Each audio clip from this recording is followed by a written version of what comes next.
Believe in yourself. You are braver than you think, more talented than you know, and capable of more than you imagine. That is a quote by Roy T. Bennett.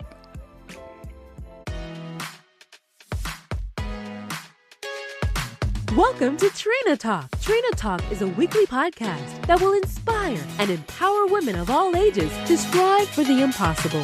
Your host, Trina L. Martin from TrinaMartin.com, is a motivational speaker, leader, and cyber tech expert. Every week, Trina will share wisdom gained from her life experiences and lessons learned while pursuing her goals to inspire you to achieve the next level in your life.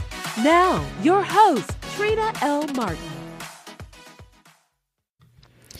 Hello, welcome to Trina Talk.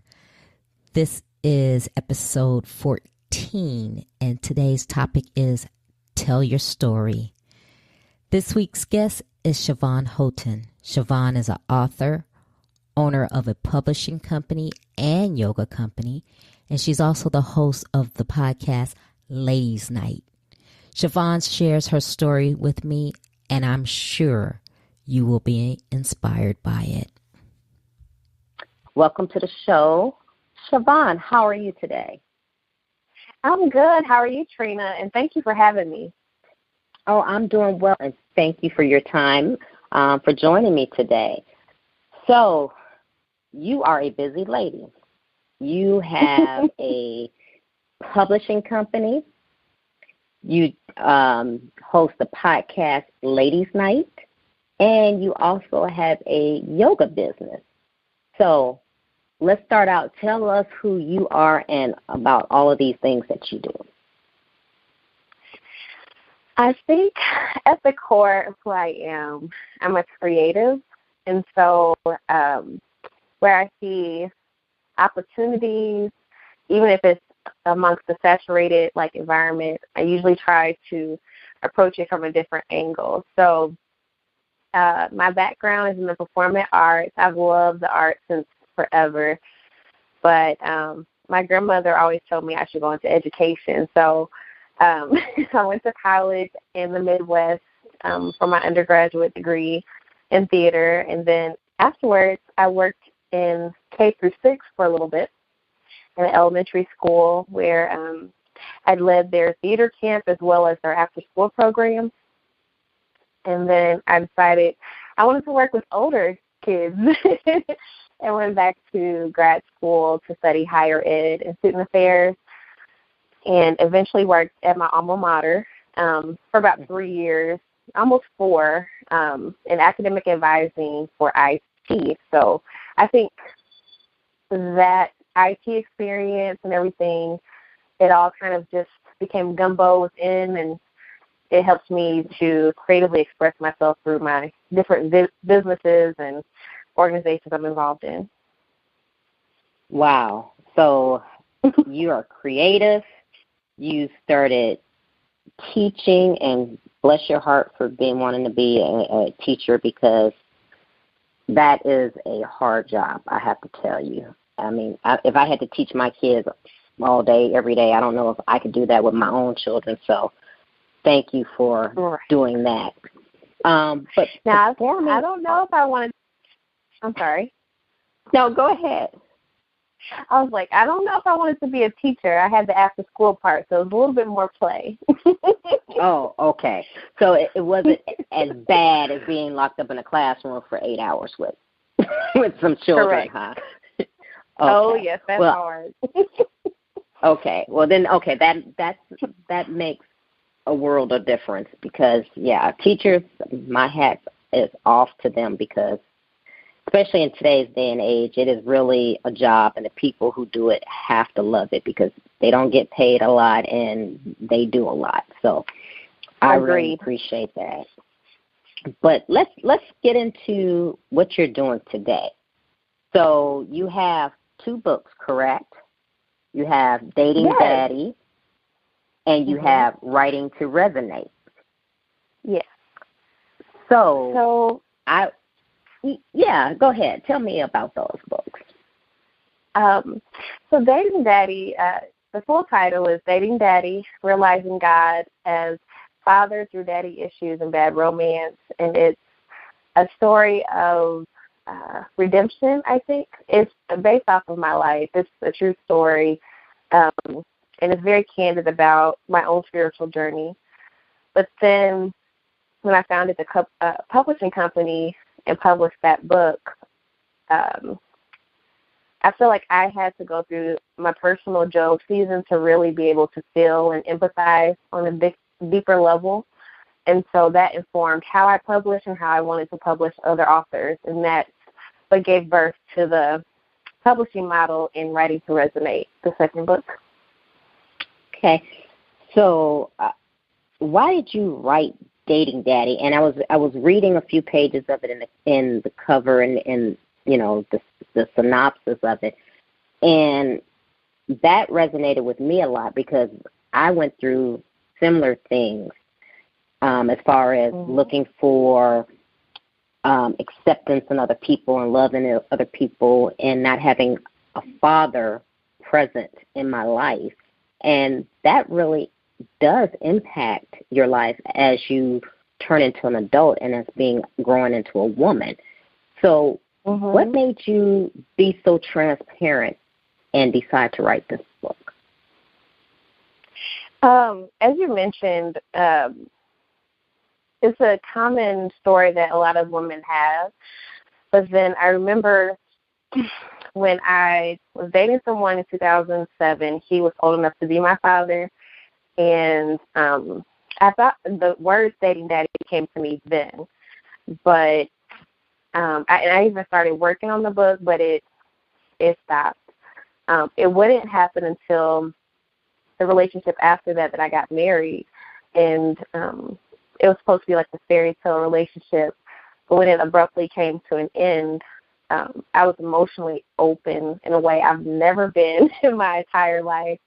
To go from somebody who always appeared to be okay, even though everything was horrible at home, to now being someone who felt everything. I feel that was especially God using what I was going through the process of the separation, divorce, and I lost several family members all within a short period of time, to really allow me to speak from an honest place and to speak to other daughters who are tired of having relationships that don't last or entering relationships for the wrong reason. I was able to speak to their hearts. But then he also transformed my own story to showing me that God is ultimately an unconditionally loving Father. And so I believe the purpose of the book was to not only encourage me in the writing process, but to encourage other daughters through telling the story. But if all of those events did not happen, I probably would not have told as much as I ended up telling in the book. Wow. Yeah. I mean, that was pretty courageous of you to put it all out there, because I thought about that. I said, wow. It's like, I don't know if I would have laid it all out there, but, you know, everyone has a story, and your story is your testimony, and you never know who you're impacting with your story until you tell it. Right. Because even when I was going through it, and I still see the same therapist that I was seeing during that time, but she always brings back up how the people I needed to speak to, the people who share similar stories, I was interacting with them or, ironically being introduced to them during that season. So I would meet other women who were about to face a separation or divorce, or other women who wanted answers. So it kind of served as confirmation that I needed to tell the story. Now, there's parts I didn't tell, obviously, because I've had several editors. I had my best friends look at the book before I published, but it's pretty vulnerable, some of the stories I open up about. Yeah. Wow. So one that I think of that comes to mind in particular. So January 2016 was kind of like one of the darkest periods of it all. On a Saturday, I was already going through the separation, And my grandfather and I had a ritual of going to the movies, and The Revenant had just came out. And so midway through the movie, I'm like, oh, my gosh, Leonardo DiCaprio is going through so many bad things. Like, what does this word revenant mean? And so I pulled out my phone during the movie, which I usually do not do, and I looked up the word, and it said someone who comes back, especially after they're presumed dead. And I was like, okay, whatever. That doesn't make sense. Like, he's going through a lot. I guess he's going to come back in the end. That was on Saturday. On Sunday, I woke up to the call from my mom that one of her eldest brothers had passed away, natural causes. And then by later that afternoon, we visited her uncle, which was my great uncle, who had a closer relationship than the first uncle that day, who passed away that day. We went to visit my great uncle, and we arrived right before the coroner arrived to his house. And so it was 2 deaths in one day. Then the next day, I got the call that my divorce was finalized. And so it was a lot of things that happened in January 2016 that could have broken me, and I felt like, God, I can't believe there's any more to take out of this. But it was also with that exhausted feeling that I went to my therapy session, and she said some words that kind of like changed the trajectory of how I saw it all. And things didn't get better immediately, but things started to have more meaning, I guess, after January 2016. Wow, that's a lot. That is really, I mean, and it's funny because God always shows you signs and open doors for you and close doors for you. And kind of in my walk of life now, like you, I've gone through so many things where I have really started to look within myself and be more in tune to what God is saying to me. And I've noticed that when I'm not even thinking about it, doors are open. And the doors he closed, I'm thinking, I'm glad he closed that door. At the time, you don't feel that way because you're going, man, why did this happen, or why didn't this work out? But then, but soon after, you're going, yeah, okay, I'm glad, Lord, you saw that. It closed that door. So I totally, I am on that same page with you.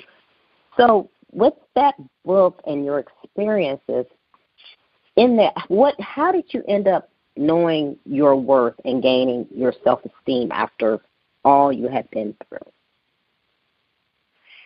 So I can give like a super spiritual answer, but it really does feel that way. Like I felt like I was being isolated during that period. Like for those first few months after my husband decided he didn't want to be married anymore, I lived in our apartment for about 3 months or so by myself.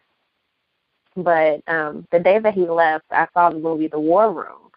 And so I took all those tools that the main character had as far as like praying every day, reading the Bible every day, putting up scriptures and positive affirmations throughout the house.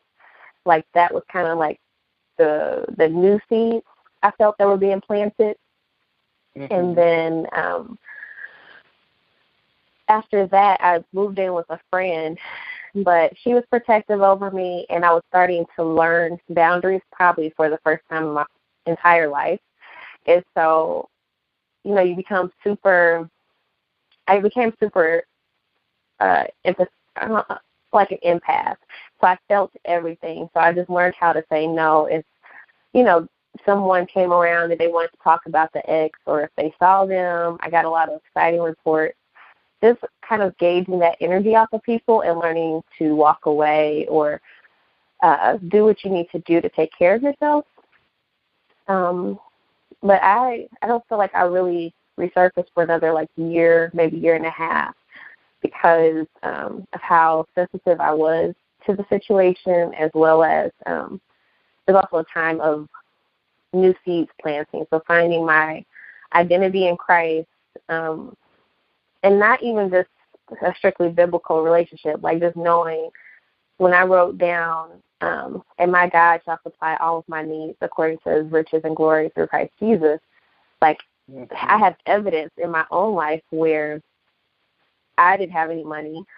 Somehow somebody knew I was hungry or I was on their mind, they would take me out to eat. Or the payment that was due, like God making a way to have it paid. Like, even if it's 11:59 p.m. the night before, you know, it was just a time where that he was my true reliance. Even though there was, you know, my circle was a lot smaller during that time, it was like he knew my prayers. He knew what was going on. And so I had to, I mean, when you don't have anybody who is that consistent and knows the deepest part of you, like, they also can't break you. So it just, you know, it really solidified my faith. And I'm not perfect by any means, and I think that's another thing that made that time period hard, because I had to do a lot of reflection and to see, you know, God, you love me in spite of all this craziness I got myself into. I don't know. It's like the love of a father. I've seen fathers, because I worked in a more affluent school when I worked in K through 6. I've seen parents pick up their kids, and I would tell them, like, your kid kicked another kid. And they're like, oh, okay, and they'll discipline them. And then they're like, I love you. And it's like, wow, God, you love me like that? Like, a parent that oversees your flaws. Like, there's no other force that can come against you when you know that with all of your might. Yes, I totally agree. So you are creative. You got degrees in education. What made you want to author a book? Was it just that experience? Had you always wanted to do that? How did this desire come about? You know how people say, be careful what you pray for, because you just don't know how it's going to come about. I would just venture off to say, be careful what you say, too, because it might have been a long-term dream of mine, and my friends from high school reminded me of that after I published. But I completely forgot about that dream. I think for me, I've always found solace in writing. So another part of my childhood is that I grew up to a parent that is addicted to drugs. And so writing became the thing that kind of helped me to get the thoughts out of my head onto paper and to process life, even from 9 years old or whatnot.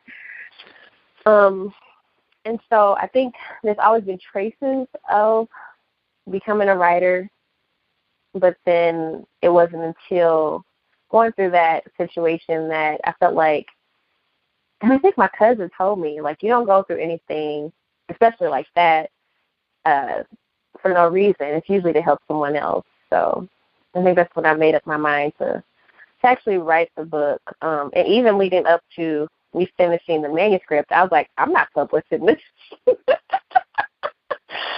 Wow. That was a good writing exercise. Wow. Almost 300 pages writing exercise.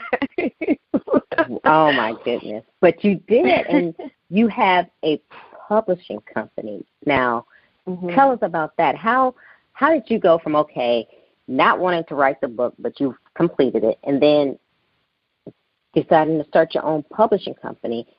And did you publish your book through your own publishing company? Correct. So technically I self-published my first book through my publishing company, but then the books I've published after are considered published by, a publishing company. My grandmother, ever since I was a little kid, I guess she sowed a lot of seeds because I'm living a lot of them out.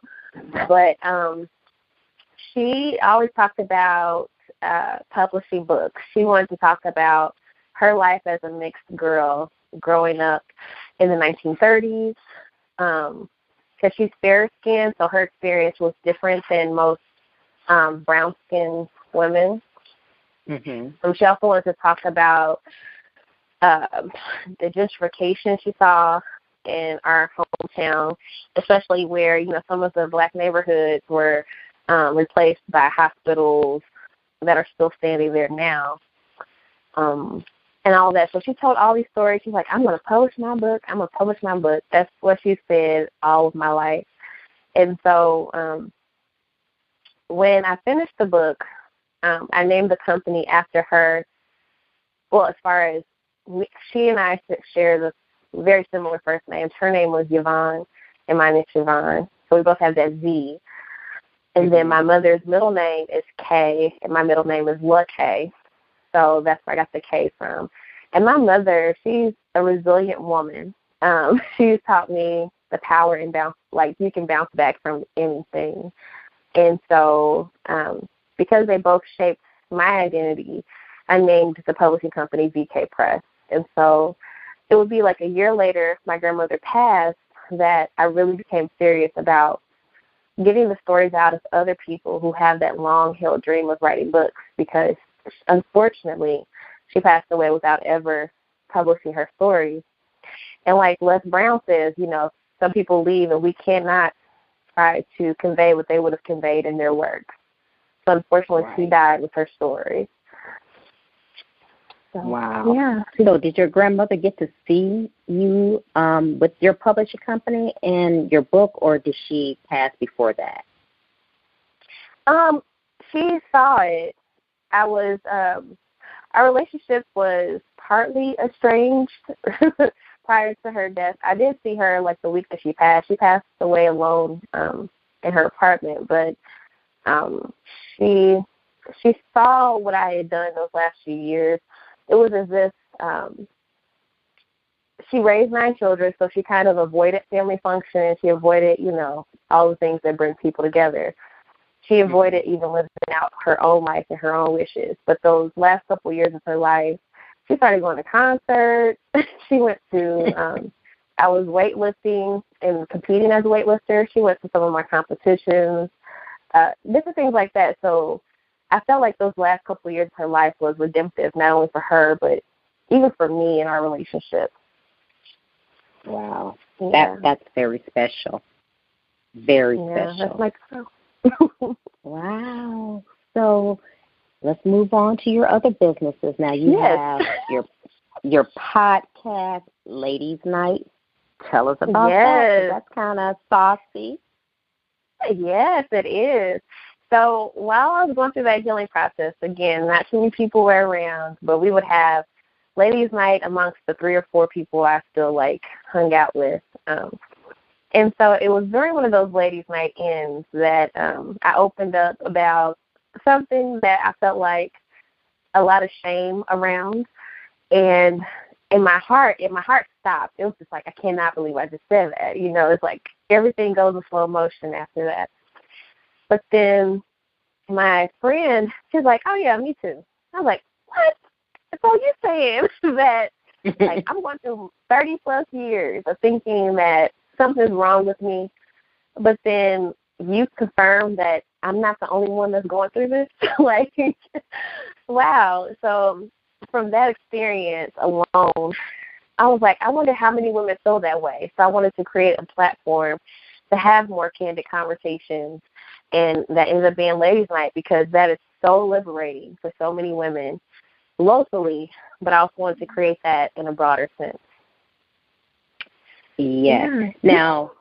Now I've listened to, several episodes. Now you have the Ladies Night In and Ladies Night Out. What's the difference? So the tagline is, whether it's Ladies Night In or Ladies Night Out, this is what you're talking about. So when you think of Ladies Night In, what kind of things do you talk about? Like relationships, other things like that. More of those heart matters, your career, stuff like that. When it's Ladies Night Out, you talk about like style and beauty trends. And so it's just whatever's on your heart, as related to whether it's a Ladies Night In topic or a Ladies Night Out. Okay. I like it, though. I like the concept behind it and how you have your girlfriends talking with you. I'm like, this is actually pretty good. And some of the stuff I'm going, yep, I would do that. Like, I found myself in the grocery store shopping one day, and I was listening to the episode where you guys were asking mascara or lipstick, and I was like, ooh, man. I was like, no, I'm going to do mascara. I was like, I have to have mascara. You can't give away your answer for the podcast. No. Okay, well, just pretend like you didn't hear that one. But, so I was shopping and I was listening, so I really like your podcast is very, like I said, it's very saucy. I'm like, ooh, this is very good. I like it. Now, we're going on. You're welcome. We're going on to your yoga business. Now, you said you lifted weights at one point. Now you're doing yoga, so you're big into fitness. Yes, I think in a weird way, that's what the show was. I was thinking about this earlier, but could not remember.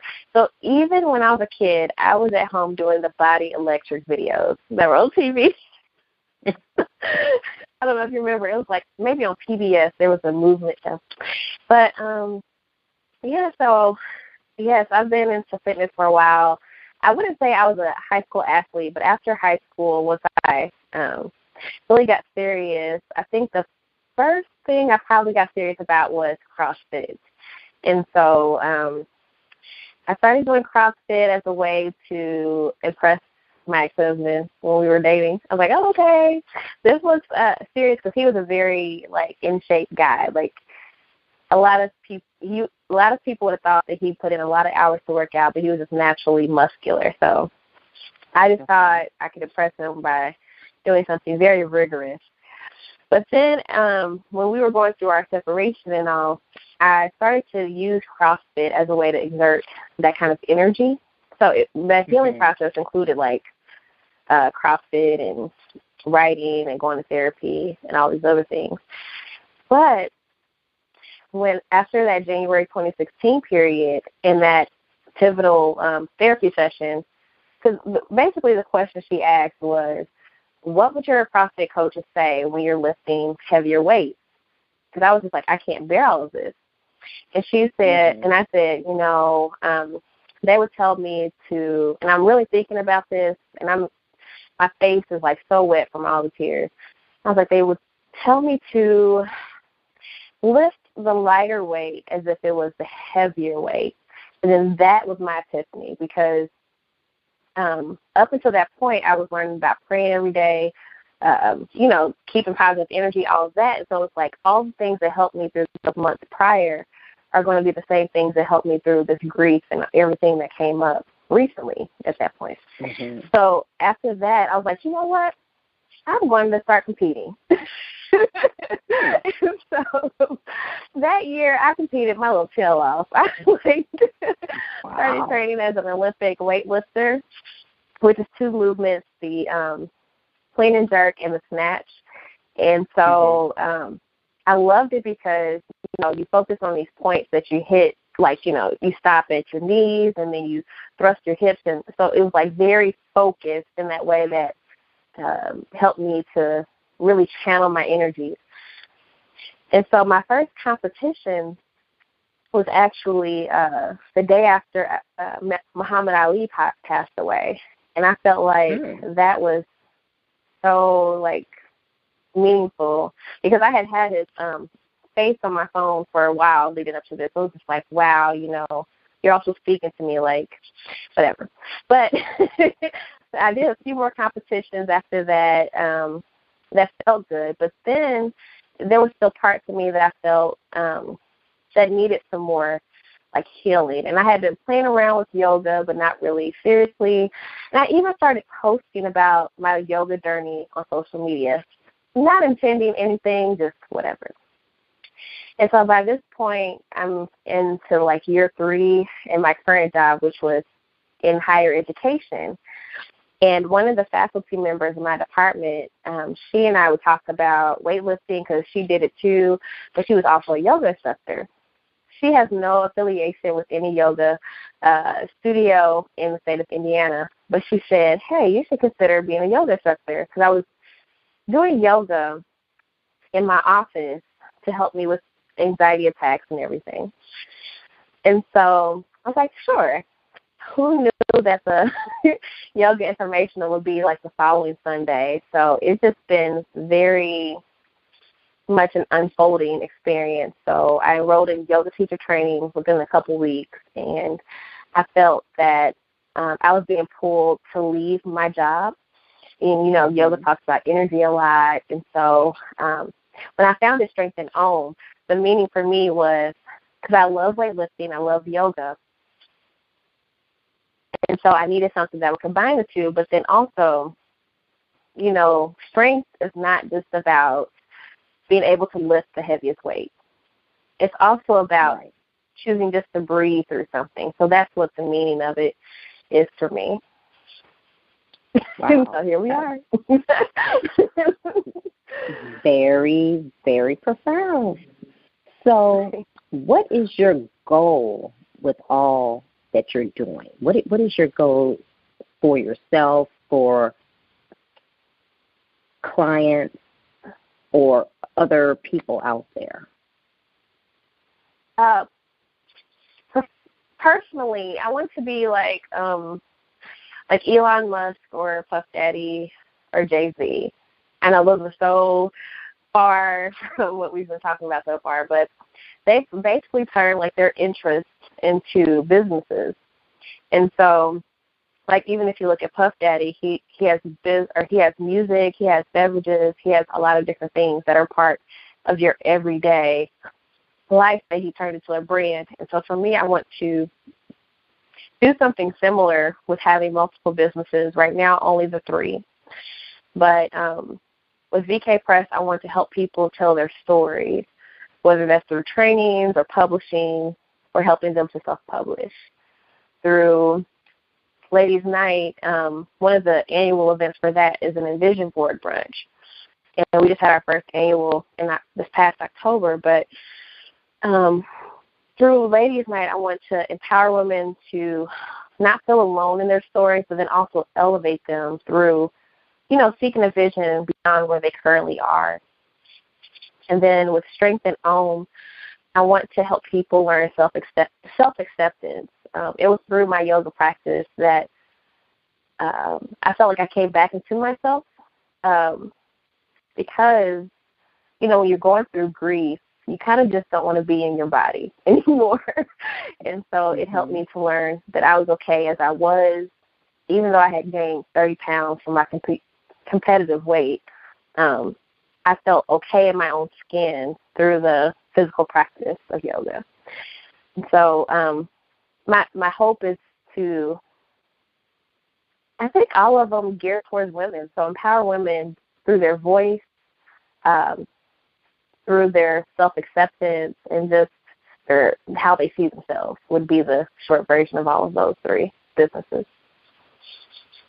That's great, because I as well am trying to empower women just as you, but from a different perspective. And my perspective is with my podcast and my speaking is sharing my story and my experiences and the wisdom gained to help someone else not make the same mistakes and to help somebody else achieve what they want to achieve. Because honestly, I had to do a lot of things alone, and I didn't have help, and I didn't know things, so I had to learn the hard way or trial by fire. So if I can help anyone else to avoid that by imparting my wisdom, that's what I'm all about.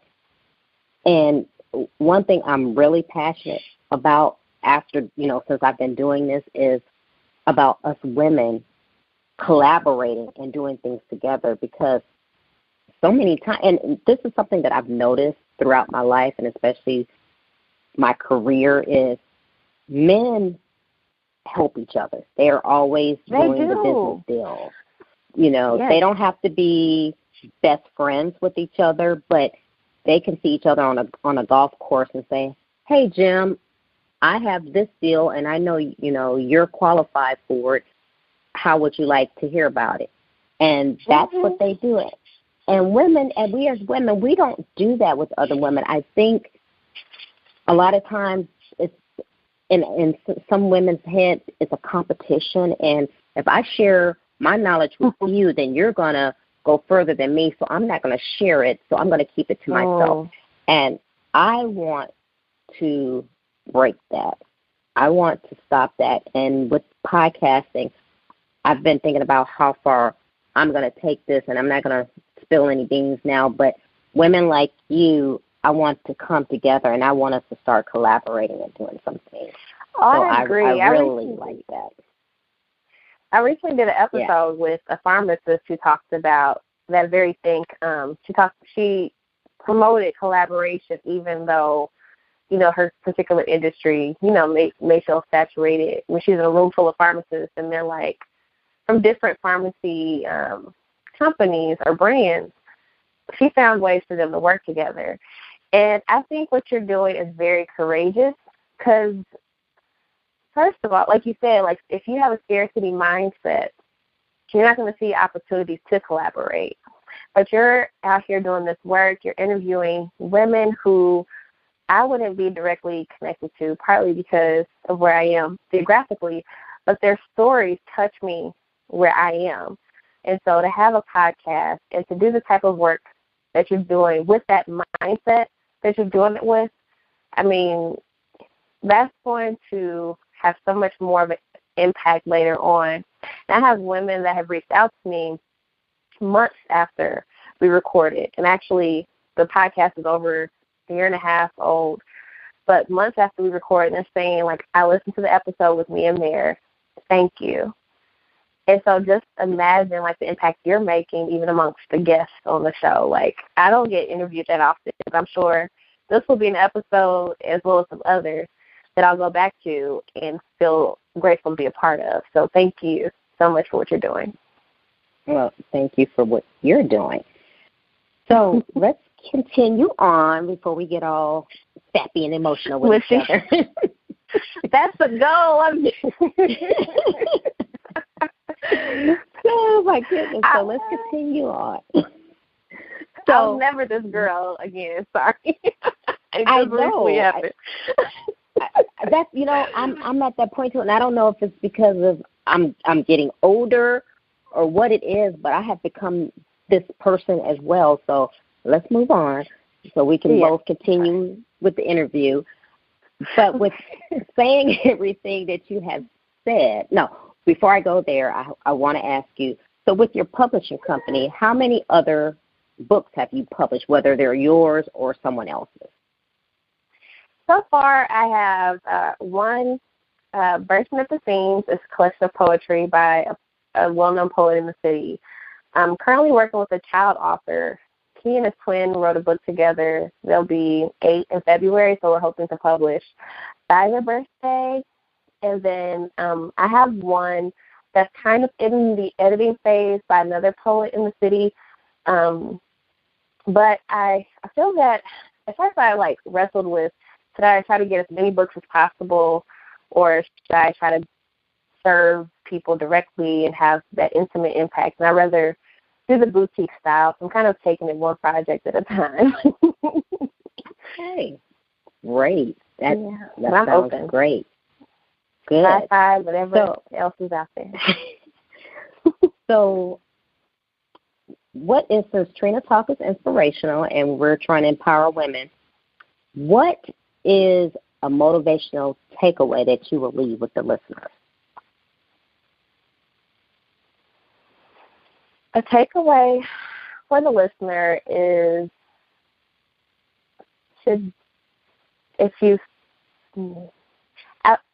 I hate to use my usual takeaway, which is usually trust your intuition. You should do that, but I think I would challenge the listener to pursue their dreams no matter how scary it is. I feel that we are purposed to do things that are unique to who we are, that fit our personality. And so you'll have those obstacles come up that you might not feel like you had enough money or you're unqualified for or other limiting beliefs. But I would challenge the listeners to lean into it anyway. It sounds cheesy and all to say lean into it, but just take the next step. And I think even Oprah says take the next best step. There's plenty of stories I could tell on that, but I just know that by taking a chance on yourself, when you know it's something you're supposed to do, is going to open up doors and opportunities for you that you couldn't imagine. I agree. And it's funny you said pursue your dreams no matter how scary, because that's the topic, my main talk topic is helping women pursue their dreams no matter how impossible it may seem. And that's good. And that is something I just feel deep down within, my being. And just you saying that it just struck me after a while. That is exactly what I want to do. And pursuing your dreams, that is a big thing, and that's where Trina Talk stems from, and that's why I have women like you here interviewing, because it seems impossible. It's something that I never thought I would do, but doors have just been opening. And it's funny because I shared with another guest that I asked for who would be willing to be a guest, and honestly I really didn't think I was going to get anyone to respond, but several people did, and that just showed me, and it just made me feel so good, because I was going, wow, I know this is something that is my purpose and something that I really want to do. So pursuing your dreams and your passion and doing things that you feel that you were put on this earth to do, because we all are here to do something. We just have to figure out what it is. So and sometimes you'll get that confirmation right when you're talking to somebody. Yes. There's been moments when, you have to show up sometimes to get the confirmation. So it might be a long journey getting there. You questioning the whole way. But I've had podcast interviews where I've interviewed somebody. They don't know anything about what's going on in my life, but they will say something that spoke to me, and I'm like, that's the confirmation I needed in this moment. Exactly. Exactly. That's exactly what I'm saying. So we're going to get ready to wrap up, but what I like to do, as with all my guests, I have a series of 10 questions that I like to ask. They're just whatever comes to your mind off the cuff, nothing that's taxing on the brain, just a little bit to, tell us a little bit more about you. And I modeled this after, I don't know if you've ever watched Inside the Actor Studio with James Lipton, but I used to love that show. And he had a series of questions that he asked the actors at the end that were the guests. So I don't have those same questions, but that's where I got this idea from. So are you ready? I am ready. I hope I pass. It's not a test, and there's no right or wrong answer. This is all about you. So here we go. Okay. What or who motivates you? Wow. Oh, Lord Jesus. I don't know. I have it. My niece. In my first book I dedicated it to my niece because I didn't want her to experience anything I experienced as a kid. So she has motivated me to push through some projects. And when I was the most depressed, it was her smile was the only reason I smiled. So my niece is definitely my biggest motivation. Okay. What demotivates you? Demotivate? Mm-hmm. That is very good.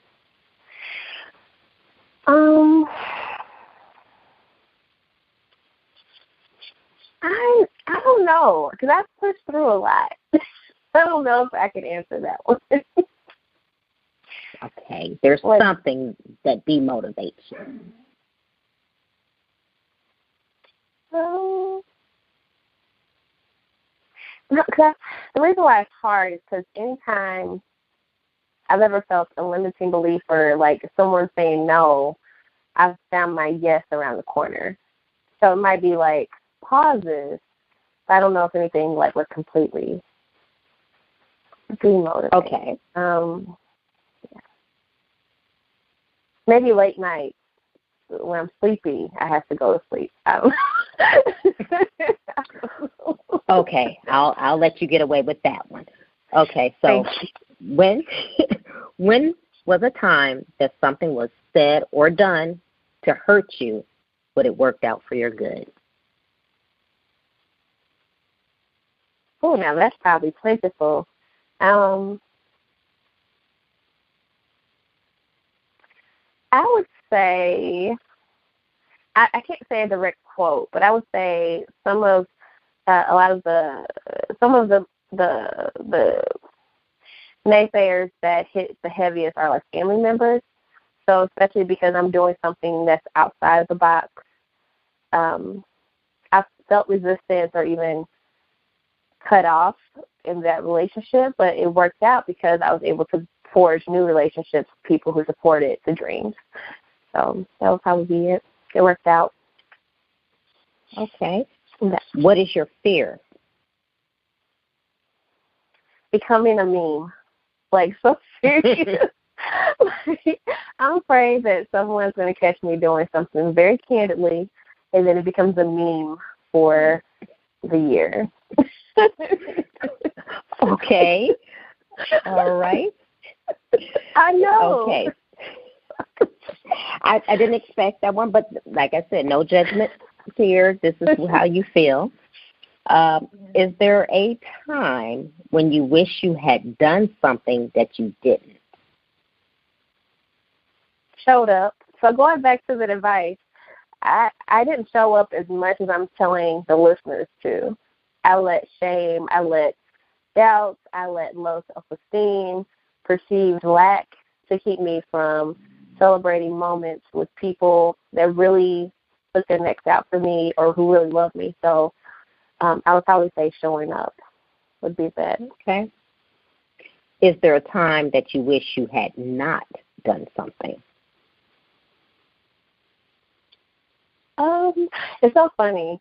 So I know this is about to air amongst a lot of ears, but one of my sorority sisters asked me some questions after my divorce about marriage. She's like, what was something you wouldn't do to us? I said that I wouldn't have gotten married, but without that marriage and the breakup, then I wouldn't be living out my life as I am right now. So on one hand, it probably would be that marriage because, you know, there's signs. People, ladies, don't ignore the signs, and that's why the number one thing I stand on is trust your intuition. But, yeah, I probably would not have moved forward had I had all my senses. Ooh, amen. What is your definition of success? Dying empty, so not leaving anything on this earth. Yeah, I'll keep it simple. Just not leaving any unused talent, unused gift, unused thing that you offer to others here. Like give all of, they say give flowers to people while they're alive. I'd say give all your gifts while you're alive. Okay. How do you recharge? The main one would be sleep. I love sleep. I nap quite frequently. But then, you know, just going back to family time, especially going to the movies with my granddad. We still do that. Not as often as we did before, but just little things like that. And just watching kids. I can't be around kids for a long period of time, but I'm around some right now, and like when I'm able to teach them how to cook something and see their face light up and their pride in something they've done for themselves, like that lights me up. Okay. What are you awesome at? I am awesome at pivots. So that's why that one question earlier was hard to answer, because I've seen so many no's as a kid, and so I saw how my mom navigated those no's. That's a quality I have. So if someone says no or whatnot, there's a perceived limitation. I'll find a way around it. Okay. And our final question, what legacy do you want to leave?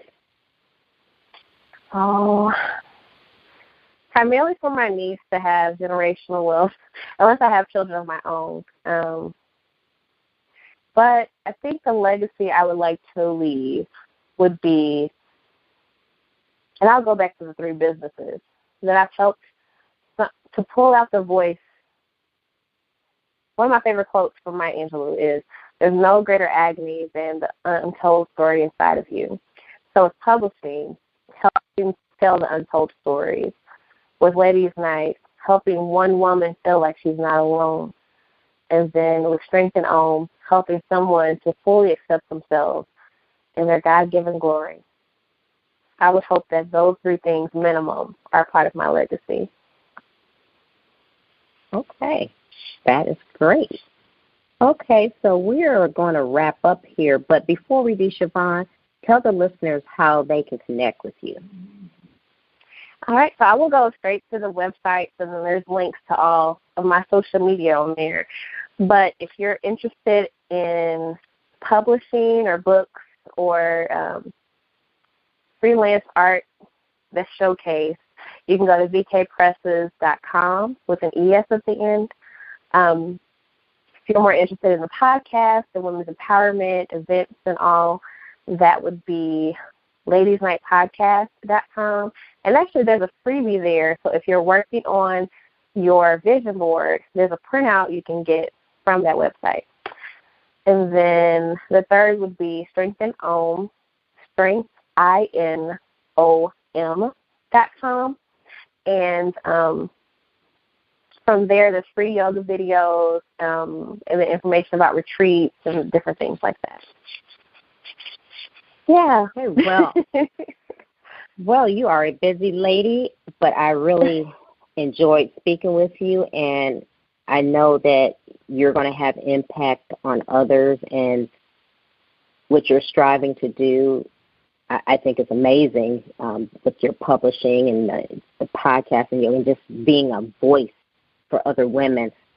And I just wish you all the success. Thank you so much, Trina, for considering me for your show. I don't take that lightly, so thank you so much for extending the offer to be on. Well, I'm thankful that you took your time out to be a guest and to impart some of your wisdom and to really empower the women that are listening, because that's my goal, is to empower women and to collaborate with other women. So it has been my pleasure to have you on the show. Thank you so much. If you're looking for a speaker for your live event or conference, go to my website and read my bio and contact me at bit.ly/booktrina. I hope you have a great week. Until then, remember, if you change your mindset, you'll change your life. Keep striving. Success is a journey, not a destination.